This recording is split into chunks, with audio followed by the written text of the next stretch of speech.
Namaste. This is Yoga Therapy Podcast, and I'm your host, Shira Cohen, yoga teacher, yoga therapist, and Ayurvedic wellness educator.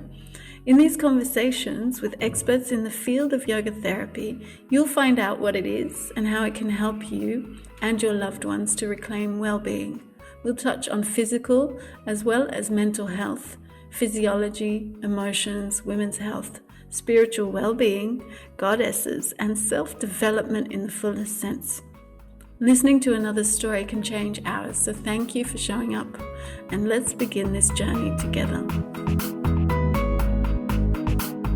Okay, so hello everyone. Today we are here with Mejewski. Did I say it right now? Majewski. Oh, sorry. Thank you. So she's a certified C-IAYT, an author of 2 books, which you're going to tell me lots about. She's the founding director of Yoga for Health Institute, a senior yoga therapist at the Kaivalyadhama Yoga Institute in India, and she runs retreats called Beyond Cancer. She's also an expert in cancer and psychosomatic chronic conditions. So thank you, Lee, for being here. I am really grateful, and it's really nice to get to know you. Thank you very much for having me. Yeah, you're welcome. So tell us your story. How did you get to yoga? Because you were just telling me you used to be a sound engineer, so I'm wondering how that happened. Well, to make this long story very short, I immigrated to Canada in 1981, and unwillingly became a single parent when my husband decided to go back to Poland. And so I was between the job and my son, and that was very stressful time of my life. Yeah. And somehow, life presented me with a very short meditation session during one of the lectures I went to. And for the first time, I felt my body relaxing, and I thought, oh my God, I realized at what state of stress I was constantly living, running from one thing to another. And so I started to meditate, and that was my lifesaver. So I meditated, and because I didn't have, I was motivated to meditate 3 times a day, but I didn't have time to go and look for any guidance. So my meditation sort of naturally led me into quite serious practice, which was a lifesaver for me. And forward about 15 years later, at one of the lectures, I met somebody who a lot of people called guru, and I was very apprehensive. There was too much guru. Yeah. As I was concerned. And I'm thinking, there's something wrong there. But I got to talk to him after the lecture, and he invited me to his ashram, which I had no idea what ashram is. He invited me to ashram to Trinidad for 3 weeks as a guest, and I said, okay, I'll come. And so I went, and 3 weeks became 3 months, and then after 3 months, he sort of asked me, would you stay and become part of the ashram? And so I did, and that lasted, it was supposed to be for a year, but somehow it turned out to be 3 years. Going back. It's nice when you're having fun. Going back to yoga and how it started, I was meditating. Because it was helping me with my life. And when I went to ashram, I found out that meditation is yoga, that I was doing yoga for 15 years without knowing that it's yoga. and so that's how it started. So I came into yoga. I meditated for 15 years before I did first asana. And I realized what yoga is, right? So yoga for me is not asanas. By my experience, yoga is much more than just asanas, which then... It's a Western misconception. Yes. Yeah. So that's how I started. Now, I would be there till today, probably, if it wasn't for the cancer. I was diagnosed with breast cancer, and so I came back to Canada. Wow. And then once I went through treatment, I didn't want to go to a corporate life because it wasn't exciting for me.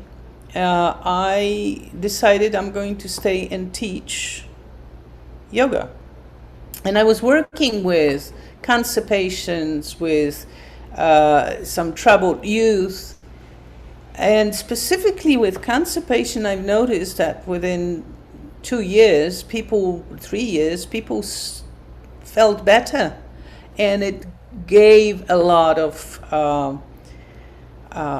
uplifting and changing the quality of their life. And I thought, well, then I should go and study yoga therapy as such. And that's how I landed in Kaivalyadhama. Now, I went to Kaivalyadhama for 9 months study, but before I finished the studies, they've asked me to stay and teach. Oh, wow. Can we just, for people who don't know what Kaivalyadhama is, explain? Well, Kaivalyadhama Yoga Institute is, I think, the oldest institute in the world, yoga institute in the world, with the great traditions. They have absolutely fantastic, first-rate literary department where they seek out old texts. And they translate it, they catalog it and translate it, and they are leading in that field. So they are very much a traditional approach to yoga, classic yoga. And so I stayed there, and I created those 3-week retreats, and I was running them, and then I also created masterclass and then different things, and I was teaching there. Okay. And I would still be teaching there if it wasn't for the fact that one I would come out of India for 2 months of monsoons in July and August because they were unlivable there. And one year I arrived at my son's, and I'm sitting on the sofa, and I hear my son's partner coming down the stairs with some kind of it looked like blankets that she was holding, and she comes to me and she puts it on my lap, and I look down and I see a 2-week-old girl. Oh, wow. And I look at her and I hear myself saying, I'm not going back to India.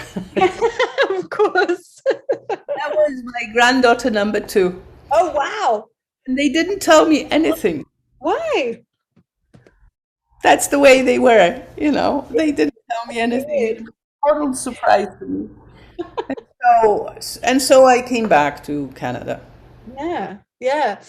It sounds like your life was stop, start many times, that something happened and then all of a sudden... Actually, I don't see it this way. I see it as a constant tradition. Oh, yeah, okay. Yeah. Or flow, Yeah. That's how it's like it's not in your hands what's happening. No, I feel like I'm led. Yeah. You ask me my goals, I said, no, I don't know. I just want to be connected to my little small voice at the back of my head. That's all. That's all I need to do. Well, that's great.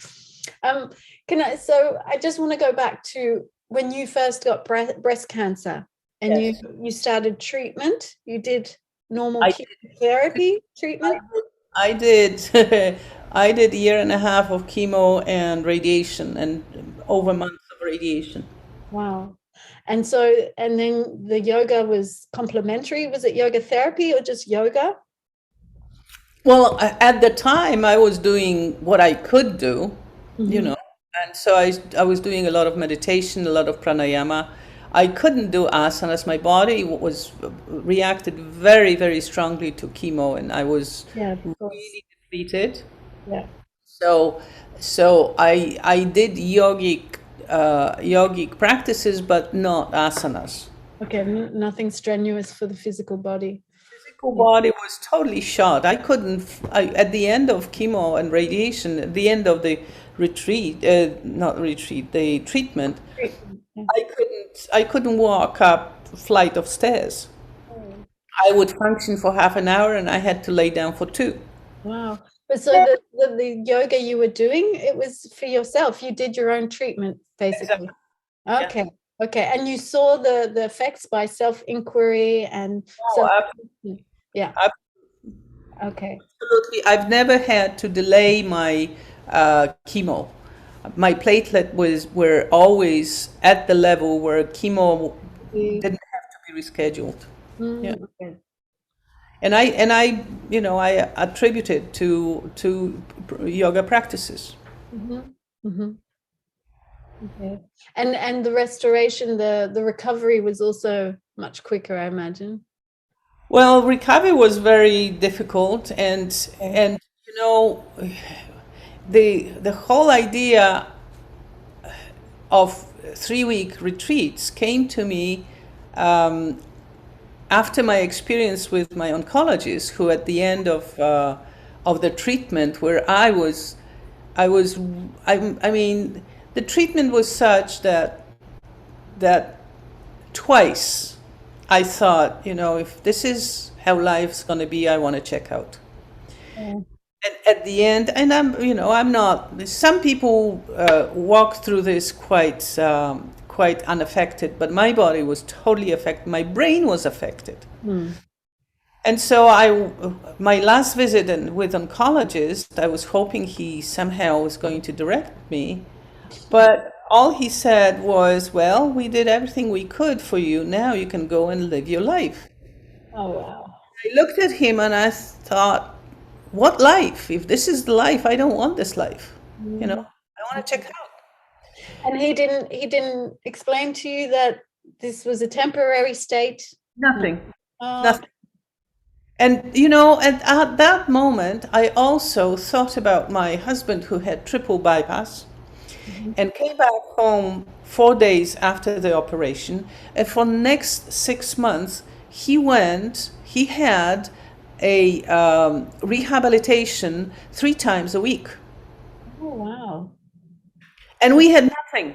Wow. We were told, go and live your life. Wow. And is that common practice even now for people who've had cancer? Yes. Treatment? Wow. It depends on the doctor. Of course, it depends on the doctor. Yeah. But I hear now that especially younger doctors, also the doctors who are not very much connected to pharma industry, are much more open-minded.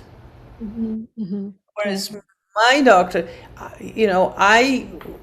I was a patient of what was regarded, or what still is regarded, one of the top 3 cancer institutes in the world. Oh, wow. However, this institute is totally funded by pharma industry, so nothing else is allowed. Yeah. I think that's some of the good things that are coming out of COVID is more and more scientists are speaking up about the research and about the funding of universities and professors, and that there's such intertwine of mixed needs and outcomes, that it's not clear practice anymore. No, it's unfortunate because there's a great disconnection. Yeah, but I think it's coming to light, which is a good thing. First, we have to see the problem before we can address it. Yes, absolutely. And so, having this in mind, when I was going to do research at Kaivalyadhama, I thought, well, we need something for that period of time when the last day of your treatment and the first day life after the treatment, yes, and how to pick people up from that terrible state that they're usually in. And so that's how those 3 weeks of Beyond Cancer happened. Okay. And is that, I mean, I can imagine it's very nourishing, but I can imagine if you've had such a hard journey that 3 weeks goes by very quickly too for the people. Well, it does, yes. However, there is a lot of things that happen during those 3 weeks. And the reason for it is that this is a very intense time of yoga practices. So they 6 times a week, Sunday off, but 6 times a week, they start at 6:45 and they finish practicing 8:30 at night. Wow. And they do only 1 hour of asanas and the very gentle, obviously, moving they do shatkarmas, they do pranayama, they do meditation, they do yoga nidra, and they do chanting. And total amount of time that they do it is for 6.5 hours. Great. Wonderful. Sounds amazing.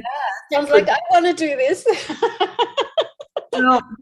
That produces, because it's intense and for prolonged time, that produces deep effects. It affects people deeply, and very often, I think of myself as being privileged to watch as people go through spiritual transformation. And the miracles that yoga does to them, or they do to themselves, by practicing so intensely, it's just yeah.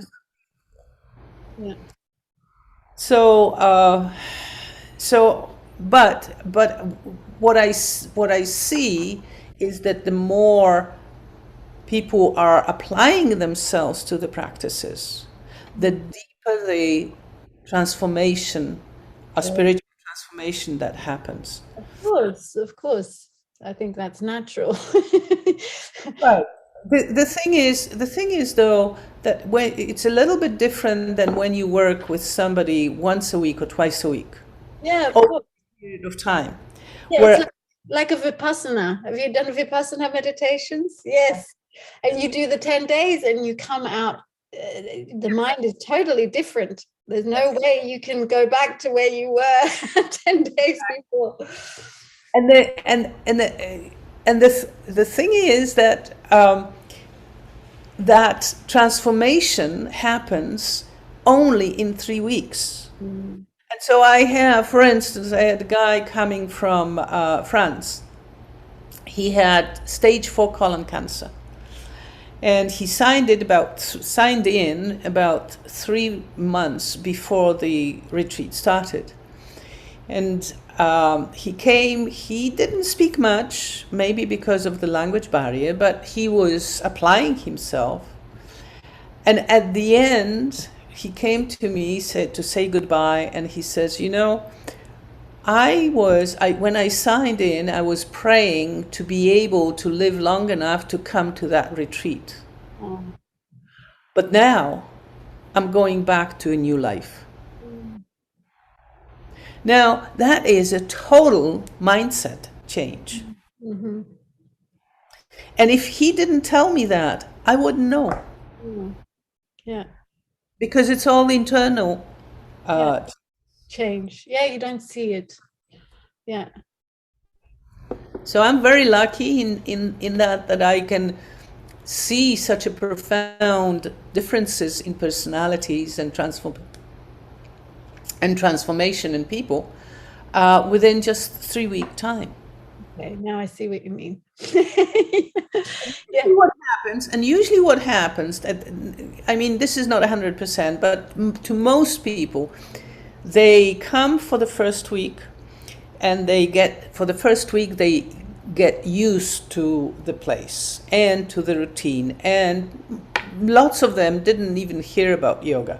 Mm. So they get used. By the end of the first week, beginning of second week, the practices create an opening for them, for the stuff to come out. Catharsis. The blue goo that comes out. And it might be different for different people. Mm-hmm. And throughout the second week, they work out their own internal stuff. And by the third week, they come out on the other side, and now they are worried because they know they're going back soon, but they want to keep what they have. Yeah. You know, that state of whether it's happiness or peace or acceptance of whatever it is, they want to keep it and they don't want to lose it.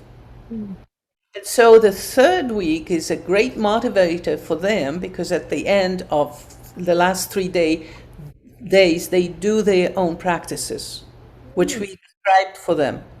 And they do it on their own, so that with our supervision, but they have it on the piece of paper.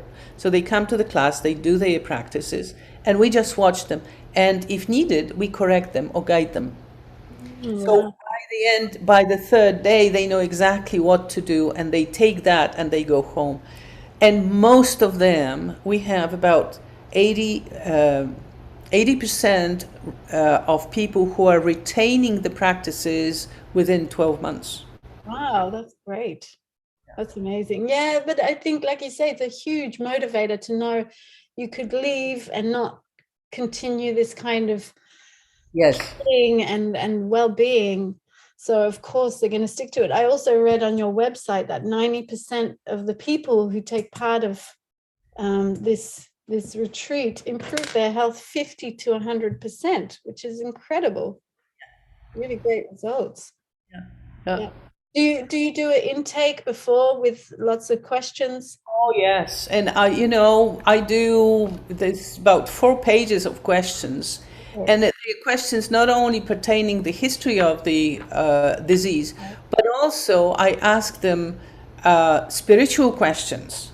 Mm-hmm. Just to gauge. There are about 5 or 6 questions that I ask, just to gauge where they are in their spiritual development, in their awareness. Mm-hmm. And some people don't even answer them, but some people will answer in quite a detail, and so that gives me an idea where the person is coming in. Mm-hmm. The other thing is, we do always the test at the beginning, the first day and the last day, and this is the mood score test, which has POMS, which has 65 questions. Mm-hmm. And they answer this question, we tabulate them, and they have 6 categories. There's anger, confusion, there's depression, anxiety, vigor, and something else. Six categories. So in those 6 categories, they test it at the beginning and then test it at the end. When we test them at the beginning, that gives us the idea of improvement. Well, first of all, on the day first, that gives us opportunity to discuss that with the person. Mm-hmm. Okay. So then I am able to gauge, how aware they are of their depression or anxiety. I mean, I had people who had very high score on depression, but they said, I'm not depressed. I'm not depressed at all. Yeah, lack of awareness. Okay. Yes, complete. So that's one thing. And so that right away on the day 1 directs them inward. And we we keep doing this throughout the 3 weeks. So then at the end of the course, the retreat, we do the same test, and now they see difference. Now they see that the anger came down 20 points. The depression came down 15 points. Wow. And they say, yeah, that's how I feel. Wow. Amazing. Yeah. And it's really wonderful to see how quickly people can become aware and conscious of these things. Like I do just very subtle practices sometimes with the women I work with, where for example, we always do a practice, and after we do a pause breath and we feel the left side, and then we compare it to the side that we didn't do. And then last time I did some Pilates, and we felt again the difference between the one leg and the other leg. And to do Pilates had a completely different effect on the energy in the body. And all these women were experiencing this. These are old women with chronic illnesses who don't do yogic practices apart from that hour once or twice a week. But still, there's that awareness that starts to evolve after time. And it's really... because that's what yoga is about. Yes, totally. Awareness, consciousness. And then just the recent research showed that even if you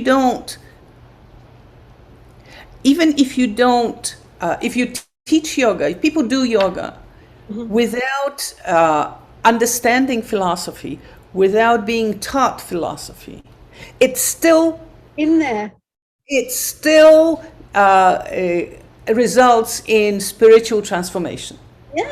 Yeah, well, even me, I started as a 15-year-old and I didn't read the books. I had Iyengar's book, but I didn't read the philosophy. I just did the practices. And I think about 2 years later, I read the philosophy and I was like, that's funny. I came to that same conclusion on my own, just through the practice. And then you did it and it just makes sense. Yeah, exactly. And so one of the things that I do is for the first week, I don't explain anything. I wait for the person to have an experience. Once they have experience, they come and ask the question. That's nice. Once they ask the question, there's an opening. Yeah. And by the end of the first week, I know how much is appropriate to talk to them about. Yeah. How much can I tell them? And so there is a dialogue which is really spurred by the client. And I am always walking a half step behind. Because I'm not leading them, they are leading me where they are going, right? I never know where they go. I never know the result of this. They come and I don't know. Yeah. Have you always had this kind of, it's a disposition, I imagine? No. At the beginning, before I did those retreats, I did work as a yoga therapist, and I was trying to fix people. Because as I'm listening to you, I'm like, oh God, I wish I had more of that. You see somebody and you see how he's suffering or she's suffering, and you know that you can fix them. And this is the worst thing, the worst attitude you can have. Because you're not, every person knows their life the best. Every person is going to be internally guided where to go. And that's what those retreats taught me. I'm not fixing anything. I'm just asking them and motivated them for the first week, please do this and watch and see what's happening in your body and see what's happening in your emotions and see what's happening in your mind. And we keep turning them inside and just saying, please, you do your asanas, watch what's happening in your body and your breath.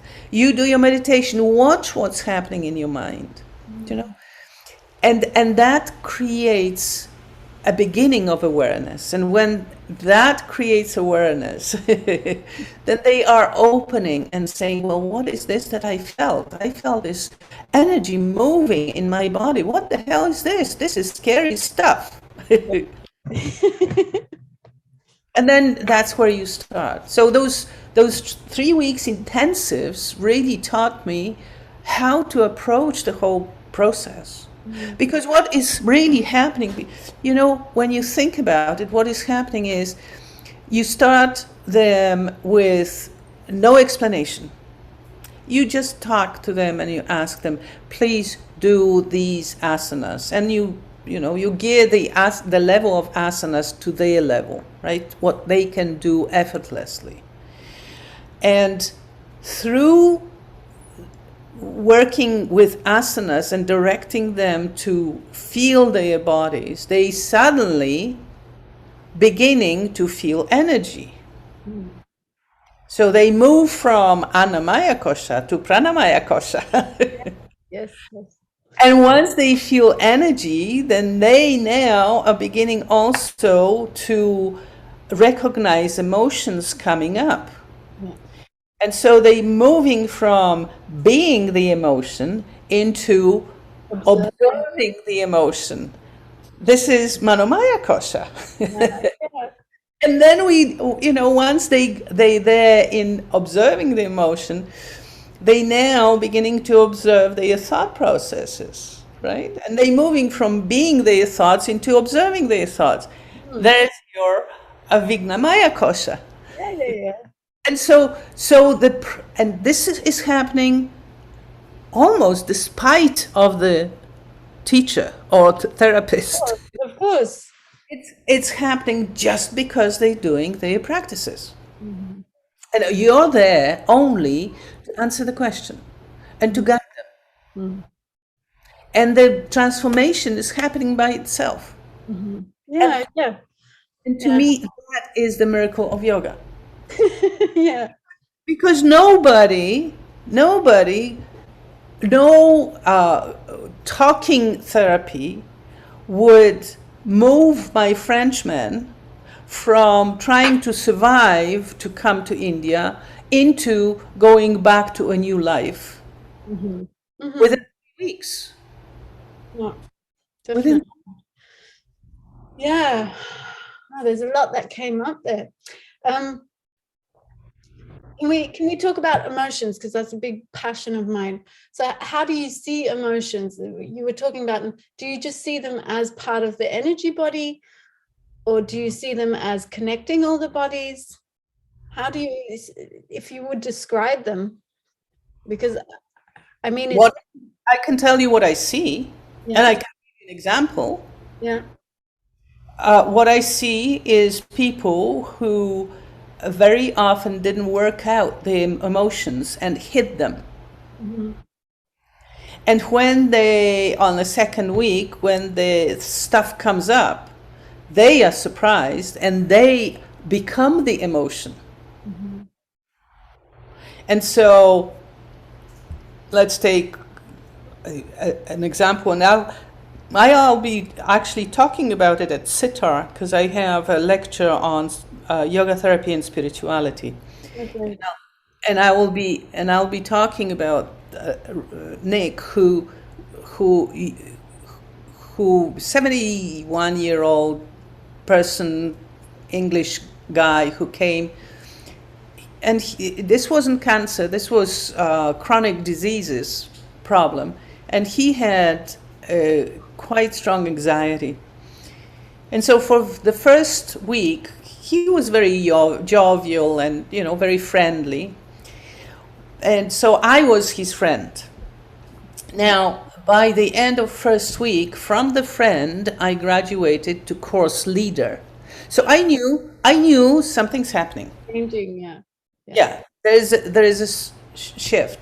Yeah. At the beginning of second week, he's asked me for, each one of them could ask me for half an hour personal time with me.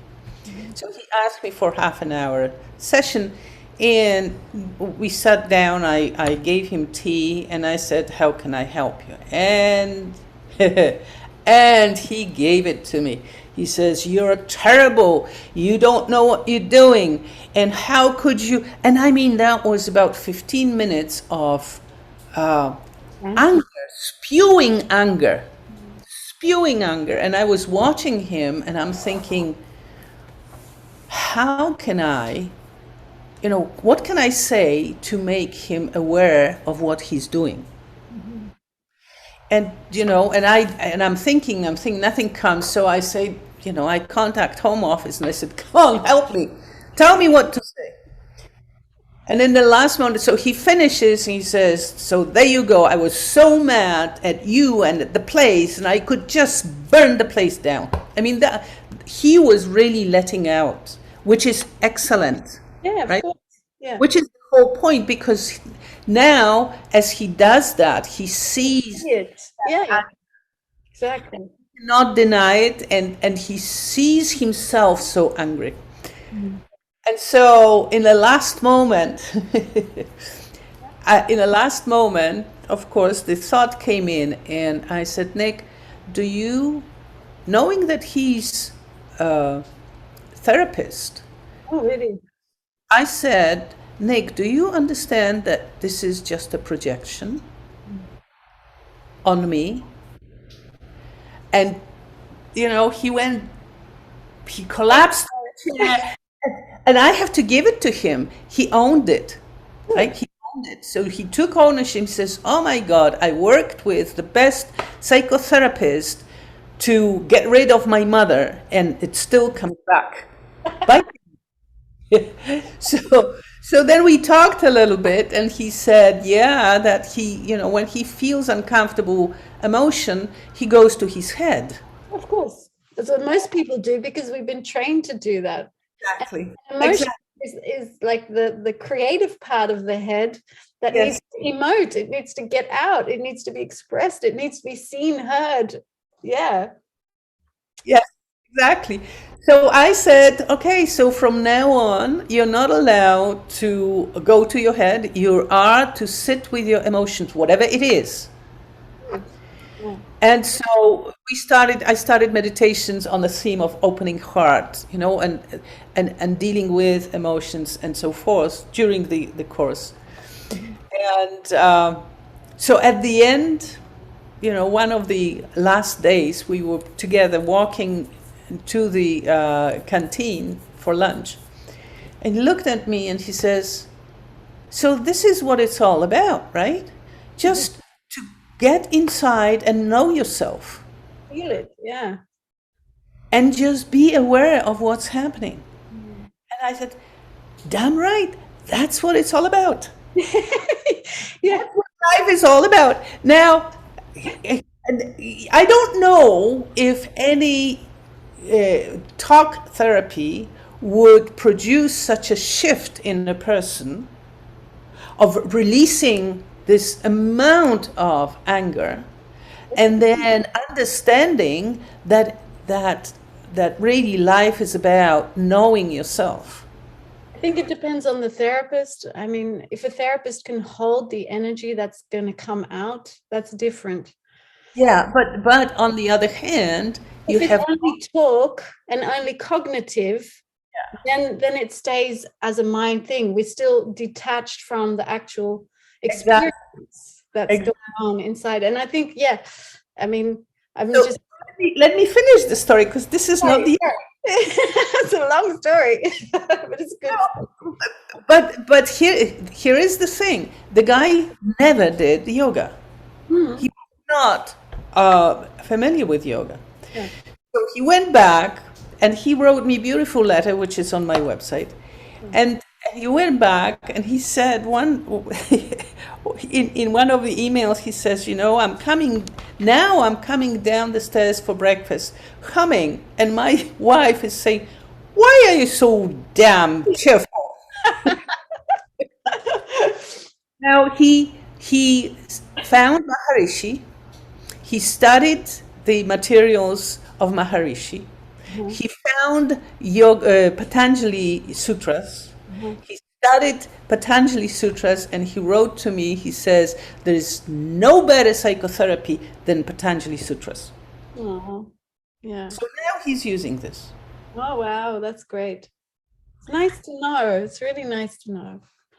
And I wouldn't know, because he had a big shift after we talked. He had, he had a moment of enlightenment, and it came to him all this stuff. So I wouldn't know all this stuff, right? I just knew that the opening is coming because the anger came. But later on, if he didn't tell me, I wouldn't know that. Mm-hmm. Yeah. Yeah, exactly. And that's why communication is so important. But yeah, I think this is a beautiful description of what an emotion can do once it's released. Yeah. And this, I think, is part of the work you're doing. And it's so important for people to keep being reminded that our psychosocial stresses or biopsychosocial stresses are the reason there is so much chronic illness in this planet. And the suppression of our emotions is one of the biggest factors, because we are emotionally illiterate, constipated, incapable of sharing. But I wanted to add to this. Yeah, absolutely 100%. I agree with you. But I also, and I also wanted to stress that yoga, as perhaps the only complementary discipline, has a potential of spiritual transformation. It goes much deeper than anything else. I think it's also, yes, I agree, 100%. It goes much deeper, and it dares to speak of something that's divine.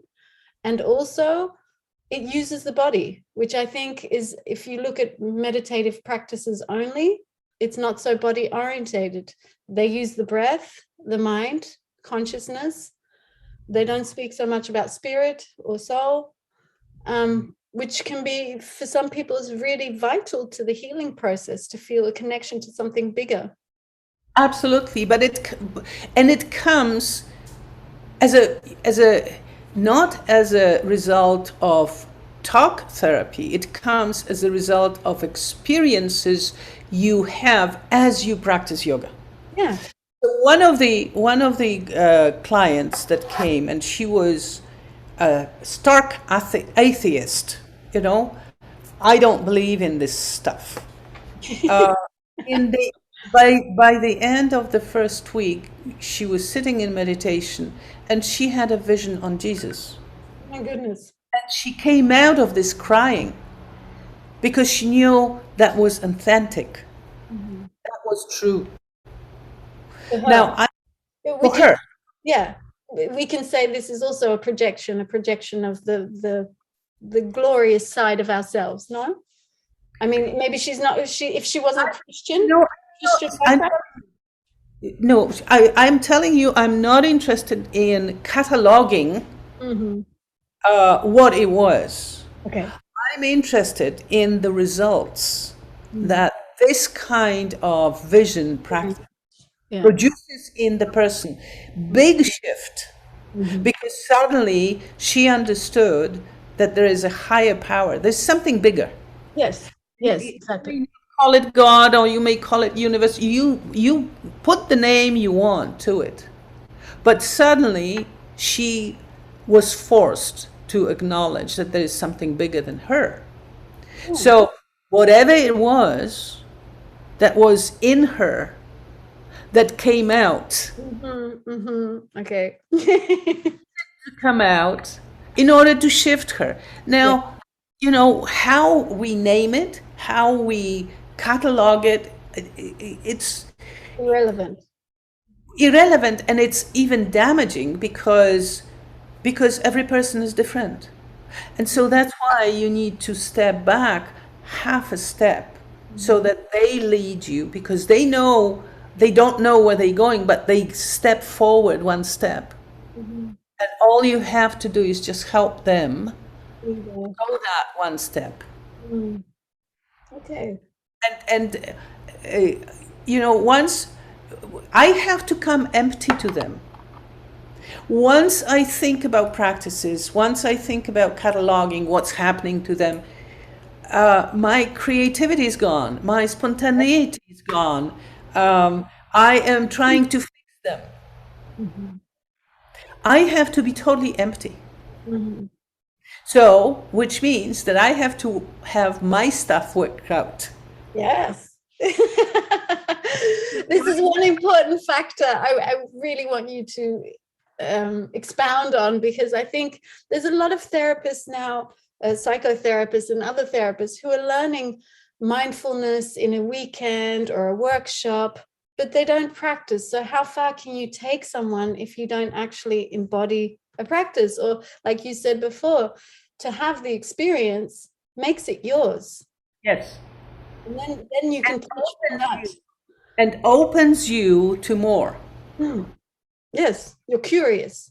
Yes, because suddenly something very strange is happening that you were not aware before.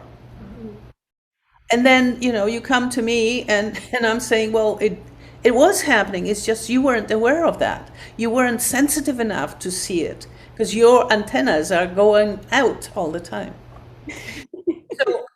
So yeah, I'm very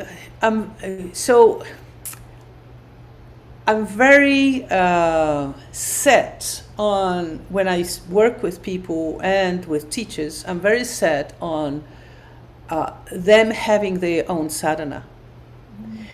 When I was in India and I created this master class, this was class for yoga teachers who were experienced and were teaching at least 5 years. And they wanted to improve their skills. And what I found out was that 50% of them didn't know pranayama. When was it? 80. It was in India. When? How long ago? That was about 6 years ago, 7 years ago. So they had no sadhana. They didn't know either pranayama or meditation. They never meditated. Wow, that's sad. So and I think that the problem is that we in the West are taught, our teaching at schools and universities is about knowing the information. Yoga is not about information. Yoga is about experiencing. And so if you didn't walk that path, you can't teach. Yeah, exactly. For me, it's so obvious. It really irritates me that this is still going on. Or that it's maybe even getting worse. But I think we're hitting a wall also technological wise, that there are all these things we can do online, but online is often, again, it's information. It's not actual experience. I mean, I can sit there listening to one of your workshops and not actually do it and practice it. Whereas when you're in the room with someone, that person is watching you, whether you're actually doing it. It makes such a difference. And I think people are starting to wake up, because there's this technological or online overwhelm happening. People are just switching off, which is good, I think. Yeah.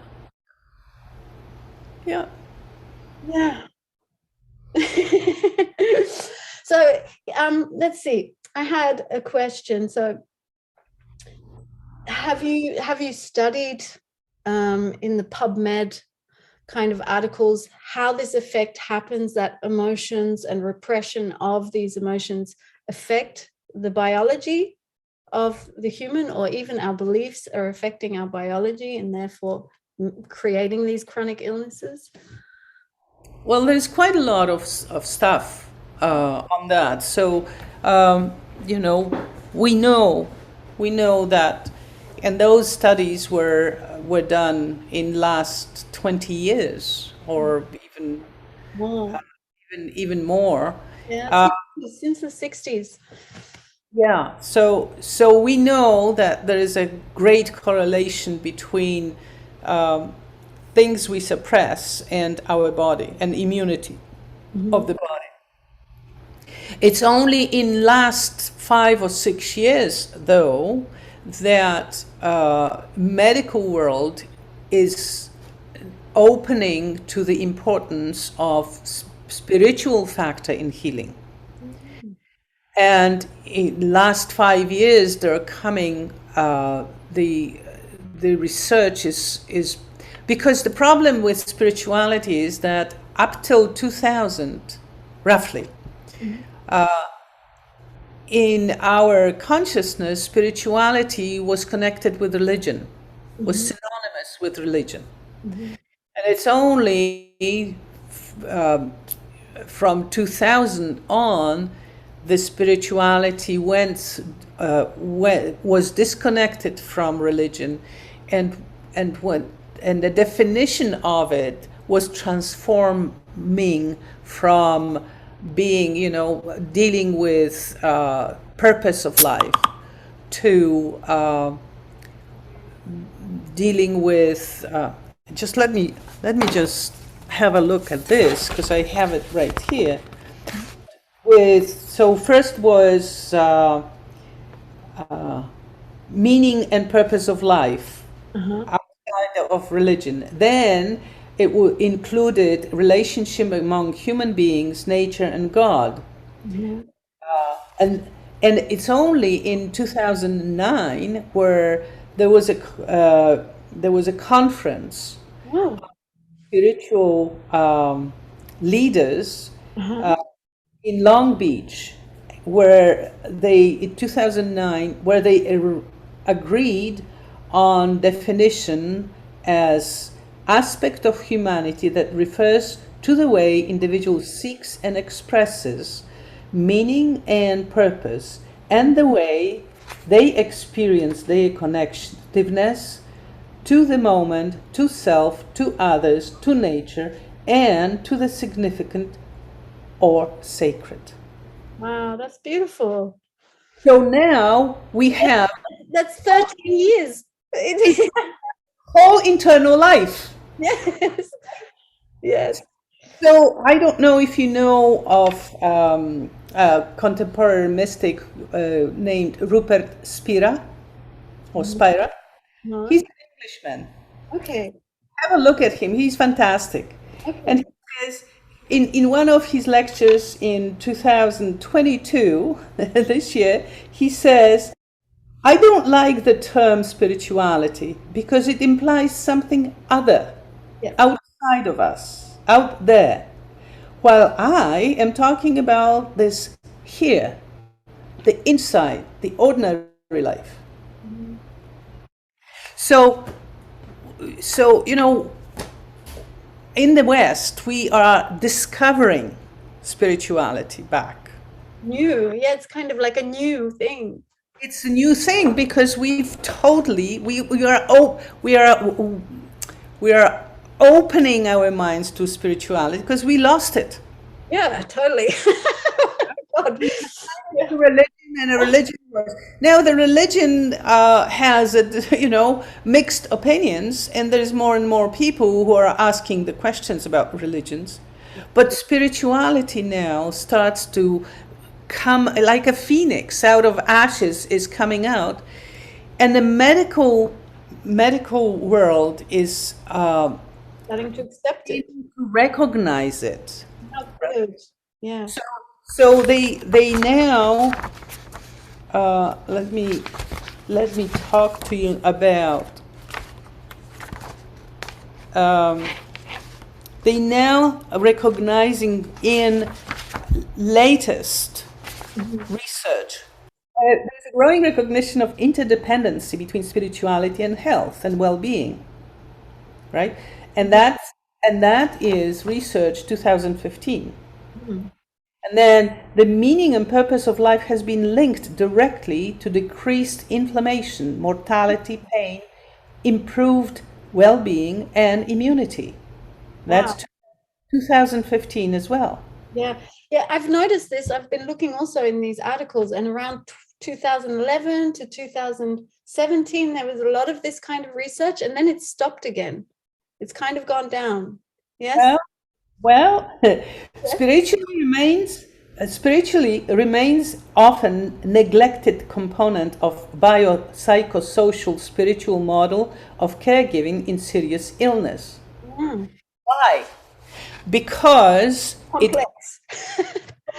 because it came out of religion. Yeah. But if it came out of religion, who's going to facilitate it? Doctors don't have the time.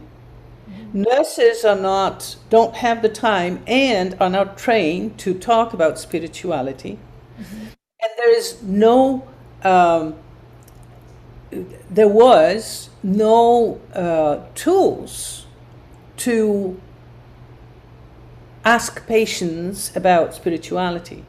So it's only in the last 5 years we are getting the tools where, and I have to say, and my hat's off to George Washington Institute, because they have Spirituality and Health Institute there. Oh, good. Washington University. Okay. Okay, and it's so there are questionnaires now like Spirit or Hope or FICA, which George Washington came out in 2020, where they are talking about asking questions about faith, belief, and meaning, importance and influence, about community, and about action in care. So how would you like me as your healthcare provider to address spiritual issues in your healthcare? Yes. Oh, that's important. So that those tools are now coming up, emerging in the last 10 years. That's so beautiful. Thank you for sharing that. Now, I'll be speaking about it at CITRA this week. My thing is that, what I'm thinking, that this produces a fantastic opportunity for yoga therapy. Because doctors may generally assess spiritual distress if they have time. Medical staff is not trained to facilitate spiritual needs. Chaplains, about 40% of programs, healthcare programs, do not have access to chaplains. So yoga therapy, and so the needs of clients or of patients are not fulfilled. Yeah. Yoga therapy has a strong spiritual components. Yeah, and as yoga therapists and teachers, we are required to walk spiritual path. Yes. So my questions that I ask: are we comfortable with our own spirituality? How can we help clients to talk about spirituality? Eh? Yeah. And so there is a whole slew of questions and that I'm asking about how we as yoga therapy, are we ready to have that conversation? To have that conversation, to guide that conversation. Yes. Well, first we have to have the conversation, because I've just had this conversation. I went to a community and I didn't know this community, and they were very spiritual, but they were also talking about God. And I was like, but can we also call it goddess? I mean, why does it have to be a god? Why can it not or just be life or universal spirit? Why do we have to give it a sex? You know, this, and then it got a little bit uncomfortable for everyone, including myself. But I want to open up this conversation also to see how has my perspective changed in the last few years about this, you know, as the world and everything is changing and people are becoming more conscious, and we are trying to, at the same time, detach from the religious aspect of spirituality, but we still want to have a connection to something that is so much bigger and deeper than ourselves. Exactly. So there is a wonderful guide which was published, believe it or not, in 1985. 1985, okay. In Journal of Community Healing Nursing. Uh-huh.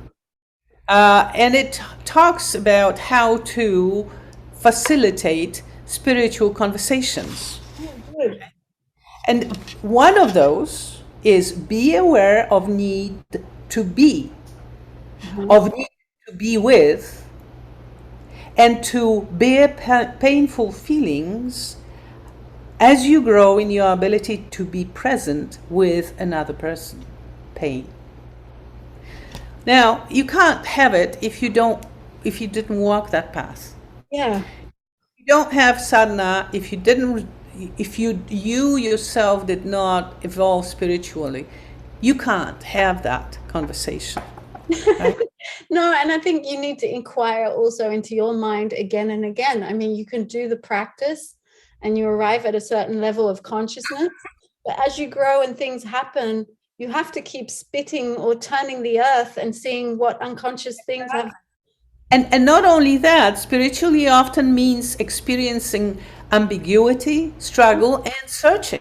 Yes, suffering is part of life. Exactly. So very often I find, now we're going into social consciousness, because very often I find that people do not like the word or feel uncomfortable with the word spirituality.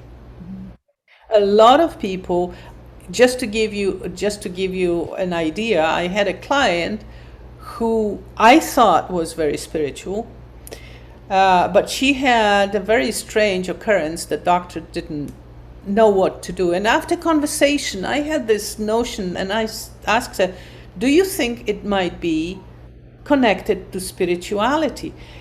And her reaction was, don't talk to me about spirituality. Wow. So we changed the subject. Now 3 years later, she came back to me and she says, I am on spiritual journey. Yoga. See? So as the spirituality and such is rising like a phoenix in our consciousness, are we able to be comfortable with our clients? And are we able to, as yoga therapists, have we done our work? Are we spiritually mature enough to guide others? Can we hold our own triggers in check? Can we see where our client is leading us or is ready to move, as opposed to fixing him or her, right? And is your peace within stable enough to meet your clients where they are, no matter what? When you hear for 15 minutes how terrible you are, Yeah, I was thinking when you were telling me that story, it's like, that's like the Buddha sitting there taking the anger or the fear of, it's that happens. And you have to be able not only to take it and not let yourself be unhinged by the emotion coming at you, but also connected to your own spirituality, to your own intuition, or to home office, whatever you call it, and be in service of the situation, of the situation, rather than want to do something. Yeah, very, very good lesson. Thank you, Lee. That's really important for us to take home.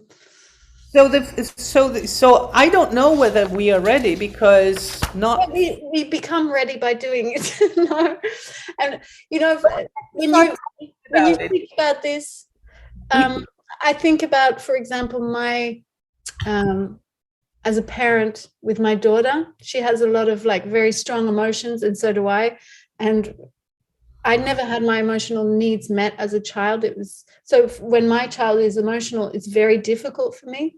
But I try to stay emotionally connected with her while she's being that difficult emotion, and still stay calm. So we can always practice.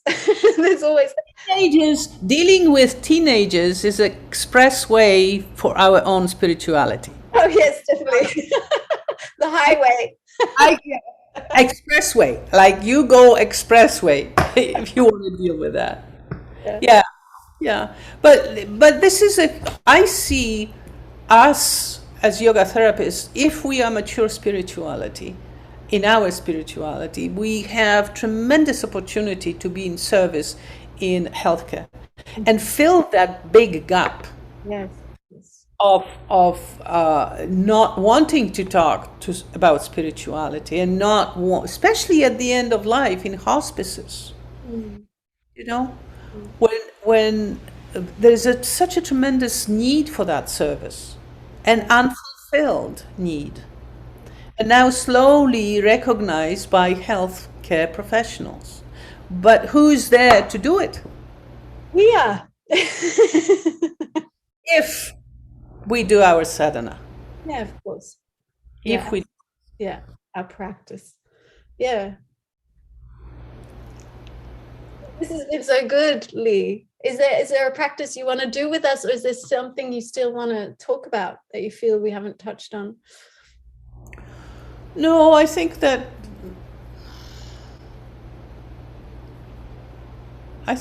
it. I think that what I want to, because about 10 years ago, or maybe eight years ago, somebody read my manual for Beyond Cancer and complained that because of the therapy and spirituality component, I am going beyond the scope of our yoga therapy practice. And that was a formal complaint to C-IAYT. Oh, wow. So I think that we as a yoga therapist are really not ready. It took me 4 years to get this subject on agenda of sitar. Oh, wow. So we are not ready. But we need to start talking about it. We need to start discussing our own experiences. We need to stop fixing others and be aware of what spirituality is. I think that's a big thing that's happened in the last, 5 years. Even for me personally, I was very spiritual in my yoga practice, but there came a point where I felt that people were put off by it or scared off. And so I tried to make it more and more secular, because also there's this language thing and people are traumatized and we have to be careful about so much.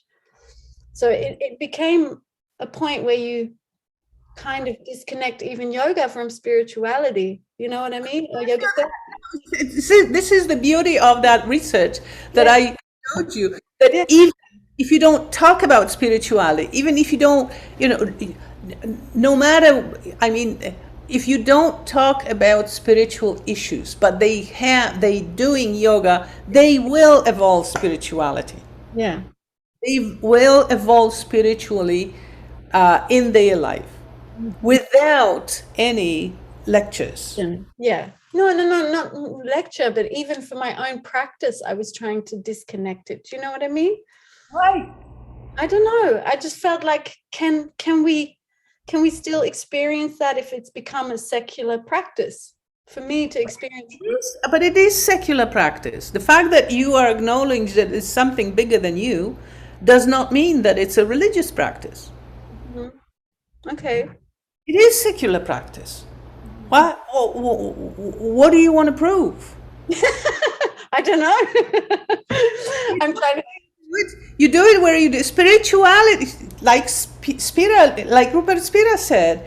It's about our own inner life. Yeah. It's not out there. Mm-hmm. It's not out there. It's right here. It's why are you doing what you're doing? Mm-hmm.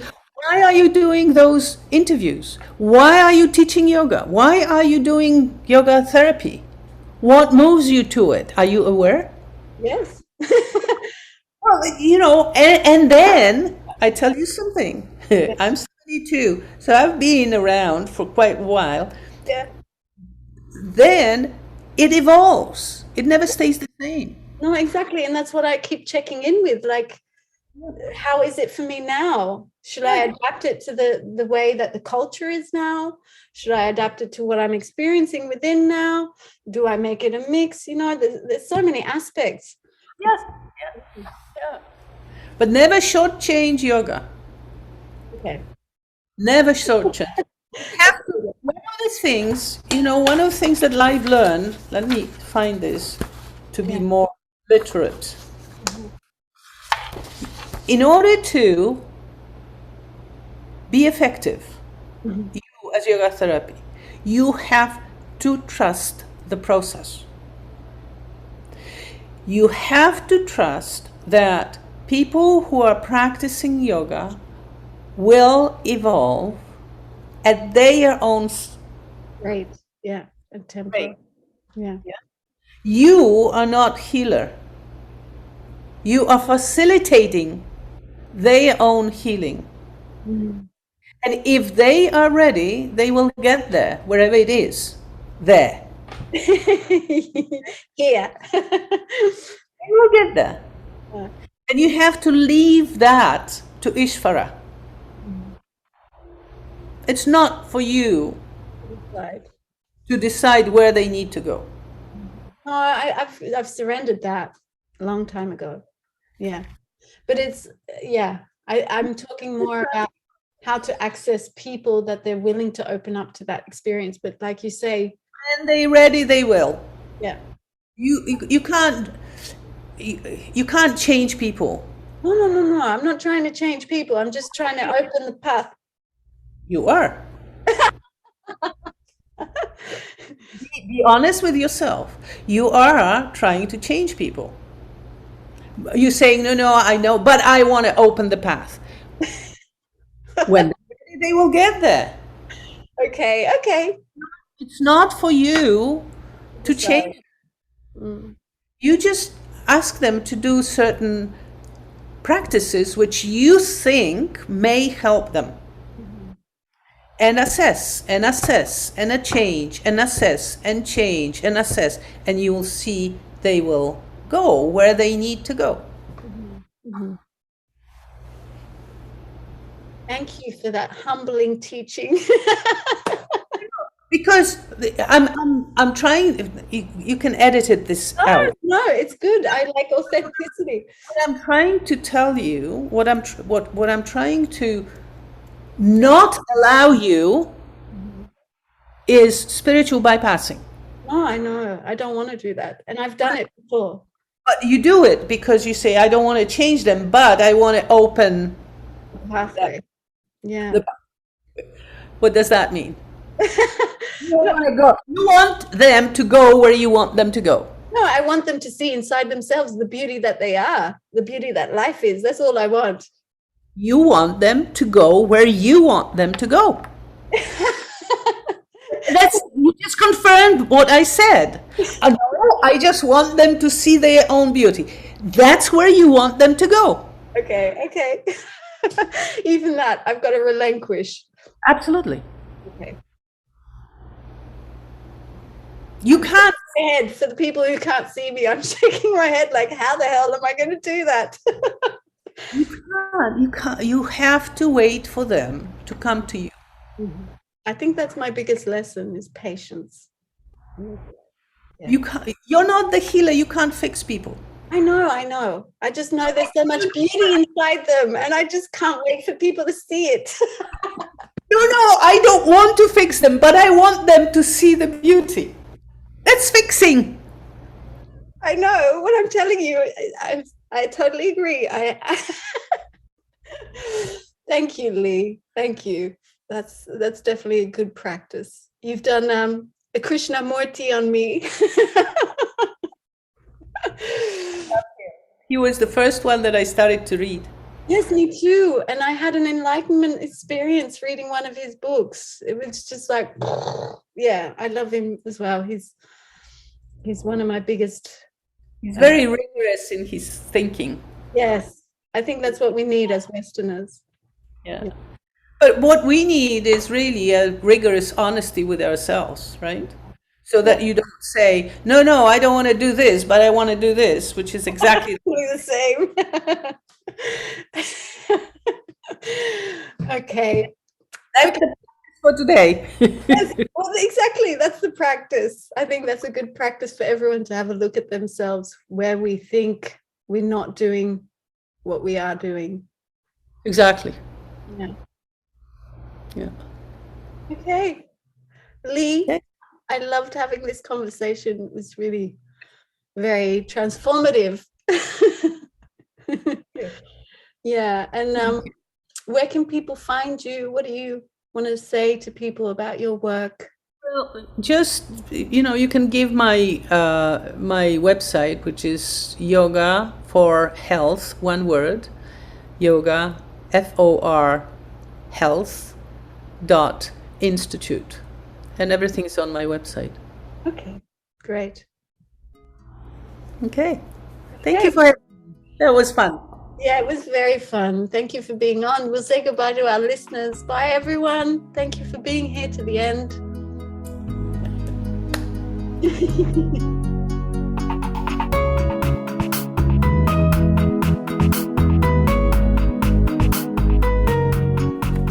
So thank you everyone for staying to the end of the podcast. I hope you enjoyed this conversation as much as I did. I really love doing these talks with these amazing people. And if you want to know more, just take a look in the show notes. There's plenty of links and ways to connect with either the guest or myself. If you want to work with us or find out more about us, just check out the information in the show notes. So I hope you have a wonderful weekend or week, and you'll be hearing from me next week. Bye.